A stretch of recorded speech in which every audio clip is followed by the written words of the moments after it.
Les féculents. Nous allons aborder dans ce chapitre les féculents et leur rôle dans notre alimentation. Quelle est la place des féculents dans notre alimentation?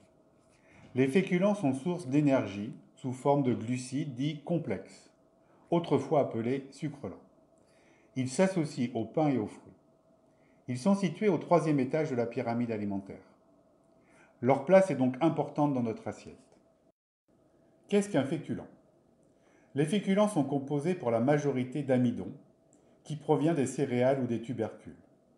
On retrouvera dans cette classe alimentaire les pains sous toutes leurs formes, les autres féculents, à base de céréales comme pâtes, riz, quinoa, bulgur, tapioca, et toutes les céréales nouvelles, pâtes au quinoa, pâtes aux lentilles, de corail par exemple. Les pommes de terre seront présentes sous toutes leurs formes. Selon les saisons, on retrouvera les châtaignes, les petits pois, les fèves. Les légumes secs ou légumineuses font partie de cette classe alimentaire. Leur rôle est primordial car ce sont des aliments très complets et très intéressants sur le plan nutritionnel. Quel est l'intérêt de consommer des féculents? Chaque jour, nous dépensons de l'énergie pour notre métabolisme de base et notre exercice physique. La principale source d'énergie est le glucose, qui est le carburant essentiel de nos cellules. Mais nos réserves en glucose sont faibles.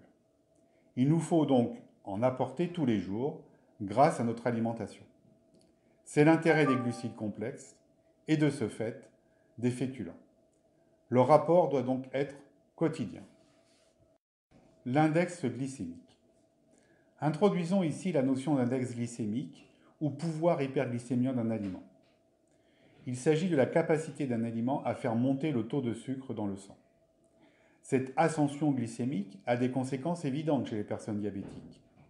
Mais pour toute personne, elle est responsable d'une libération plus ou moins importante d'insuline. Cet index glycémique est calculé et peut varier pour un même aliment en fonction de sa préparation et de son mode de cuisson. Il est atténué lorsque le repas est diversifié, avec un apport de fibres par exemple.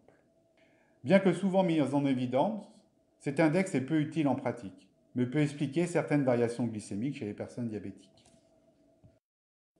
Le pain est un aliment incontournable de nos repas. Il est composé de farine, d'eau, de levure et de sel. C'est une source importante de glucides, car il représente 55% du poids absorbé. Il est préférable de privilégier le pain complet pour garder l'apport en fibres. Le pain est un aliment, il ne doit pas servir de cuillère pour la sauce. Attention par ailleurs aux variantes industrielles, type pain suédois ou pain de mie, car on y retrouve des graisses et des sucres ajoutés. Faisons donc confiance à nos boulangers. Un apport quantifié à chaque repas est donc justifié.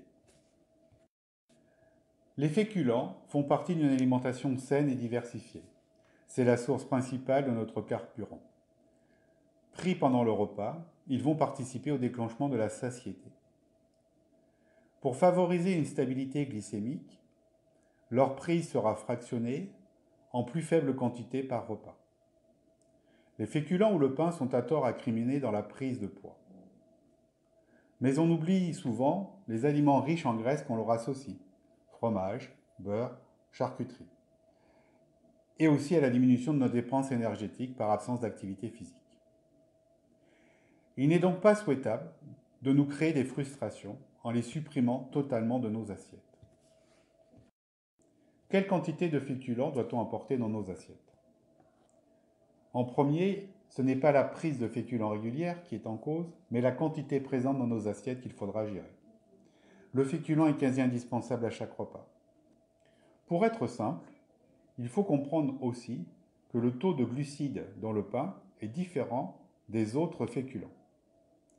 Si la quantité de pain et de féculents doit être calculée de façon individuelle, par personne, on peut cependant proposer un apport moyen sur la base de 100 g de féculents cuits et de 1 à 2 tranches de pain pour un repas.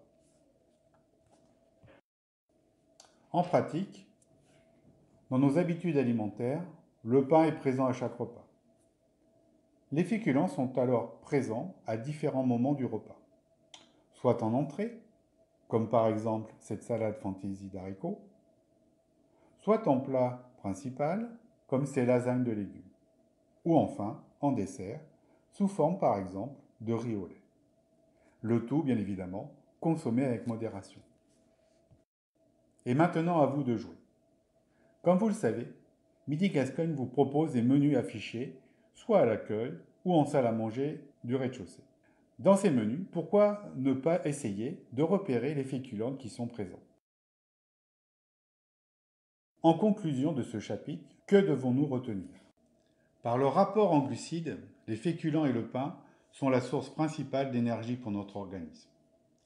Ils sont donc indispensables quotidiennement dans notre alimentation. Cependant, leur apport doit être géré et quantifié. N'hésitez pas par ailleurs à varier le type de féculent et à le manger de différentes façons. Bon appétit!